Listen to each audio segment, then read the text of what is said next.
tell them check out the blog, bro. YouTube channel called MKO. It's pugilism, boxing algorithm. M stand for Marvin and Kevin's initials KO.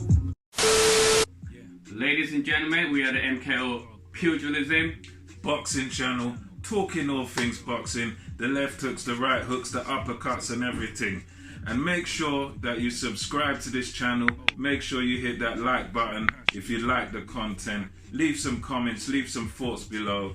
Join the movement, join the MKO movement. We're coming with more content. That's right. Believe that. Believe that. Exactly. Right now we're going to talk to you. We're bringing to you the, I guess, chief support to the main event from Saturday just gone. Roman Chocolatitto González versus Kal Yafai. The post-fight review. You know, let's get into it. So, I mean, that was a very good fight. I enjoyed that fight from the beginning to the middle. Yeah, to the middle. Yeah, exactly. I mean, fight record for Yafai is 26 wins, right? That's correct. And then for no losses. Exactly, no losses as well. And then for Gonzalez, 48 wins, 2 losses, and 0 draw. So both guys have quite a good record, you know, going into this fight. You know, your fight coming from is a British boxer, is an Olympic boxer as well. Yes. So it's very obviously have a good pedigree, good background, you know, in boxing, and also good professional record. But obviously facing the what can you call this, Chocolatitto? Chocolatitto, he's a phenom. I mean, you know, he's the great Alexis Arguello. I believe he's a prodigy of his, or something like a guy who was brought along by him. So that's right. It just shows you, you know. And then going to this fight, we both favoured Gonzalez to win this fight, didn't we? You know, yeah. You know, actually, I seem to remember someone saying I'm going for the underdog.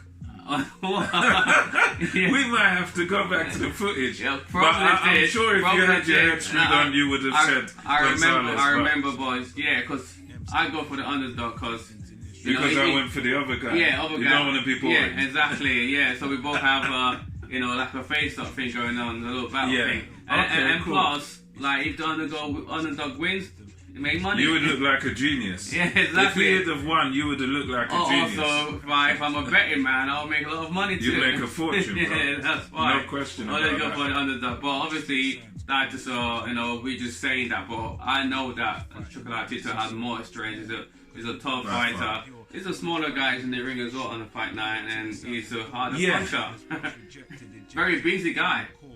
Yeah, he's extremely busy. I mean, it's with this fight going in, the real sort of question of it was whether or not Kal Yafai could sort of step up to the plate, and whether or not Chocolatitto González still had it, because at one point in time, you know, we were looking at this guy as a pound for pound, great fighter. You know, I'm sure most people would have had this guy in the top 5 pound for pound best boxers, regardless of weight category.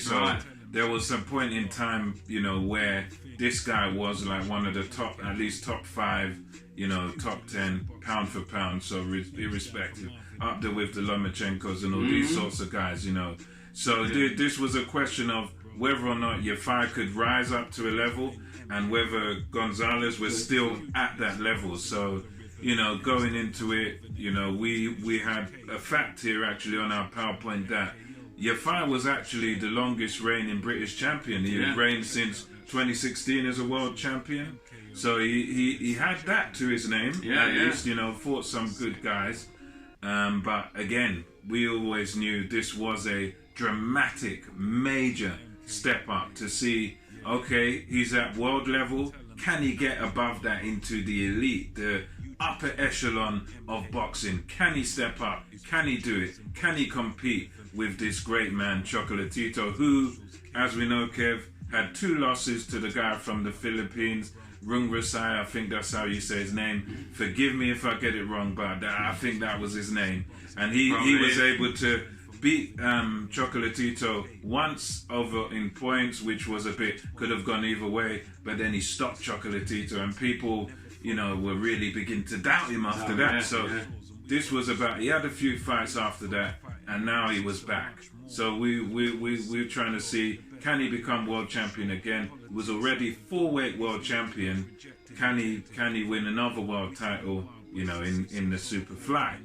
You know, so well, I'm guessing he probably can. You know, he's got that accuracy. He's got all the championship. Oh, beautiful, yeah. All the championship skill set you need to have. Like, he can just throw punches, just limitless punches in and out. Like, he knows how. It's unbelievable. He knows how to get. Watching the fight, the guy knows how to get inside, and then he knows how to get outside. He knows how to set you up, and make you commit to a punch, and make you miss and counter. He goes to the head, he goes to the body, and he's punching different angles. His accuracy is on point, and he's got all the championship skills, attributes that you need to have to become a world champion. So you just need to obviously stay disciplined, you know, keep his hand on the game, and stay focused. Keep your eyes on the prize, and I think he can get it. I think he can get it. Back again, Mark. Yeah, I mean, it was an interesting one. This bout, it took an interesting pattern. Nothing too much out of the ordinary. As it opened, Yafai was competitive with Chocolatitto. Chocolatitto was still getting into his rhythm. Yafai stood, you know, quite high up, high guard, and Yafai was quite happy to sort of trade in the pocket with Chocolatitto. He seemed comfortable. The corner, as the fight wore on, the corner seemed to be, I think it's Spencer McCracken, his name, the relation of Rob McCracken, who trains Joshua. He was sort of screaming at Yafai, listen, this is boxing, get back to your boxing. But Yafai always seemed to be sort of in the pocket, willing to sort of trade off. And for the first, I don't know, 3-4 rounds or so, he seemed quite, he wasn't winning the exchanges necessarily, but he was sort of in it, if you know what I mean. He was kind of keep busy, I suppose. Because remember I was saying during the fight that it was like keeping busy, but most of his punches weren't landing clean.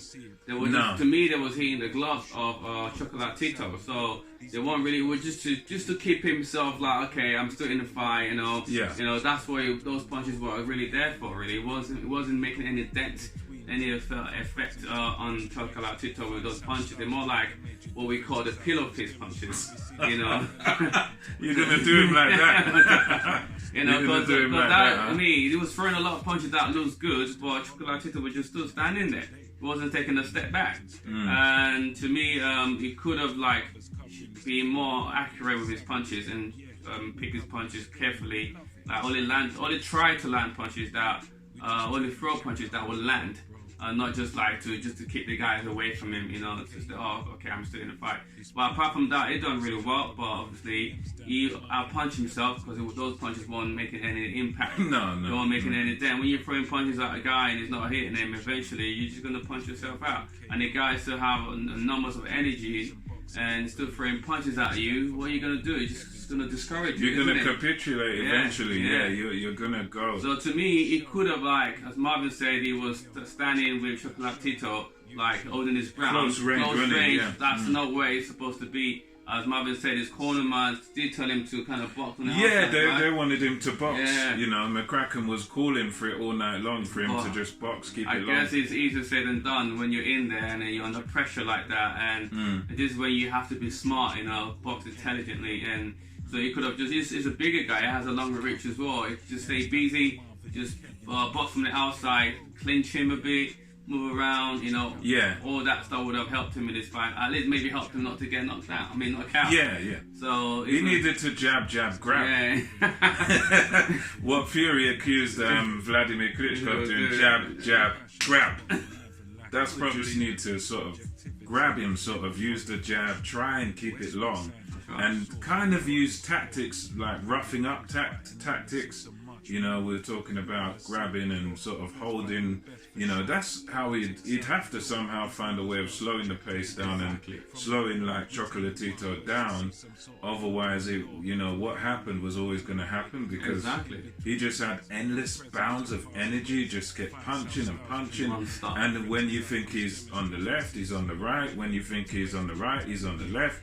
When you look straight, he's somewhere else, and it's just unbelievable. I mean, I think you need to also go to his body a lot, innit? Yeah, you need to, definitely. Slow him down. 100%. Yeah. And I mean, I thought that my observation of it was that he fought like a Lomachenko-Pacquiao hybrid, a hybrid of both of them, because he has that same skill like Lomachenko to get you bump, bump, bump, bump, there, and then he just slips to the side and he's got you again. He even throws a jab and then he's immediately gone. It reminded me like a hybrid between the two, where the high volume of Pacquiao and the angles and the orthodox stuff of Lomachenko. That's ultimate boxer right there. Yeah, basically. That's what if you have a hybrid of Manny Pacquiao and Lomachenko, that's it. You might even go to heavyweight and beat him up. If he had the size. But yeah, man, that's, ladies and gents, that's a lot for Gonzalez and Kal Yafai. I believe and I hope Gonzalez will now go on to unify, and Yafai should come back stronger. Yeah. So MKO. Pugilism. Over and out. See you on the next vid. Like and subscribe. Show, YouTube, MKO, Pugilism. Check it out. That's it.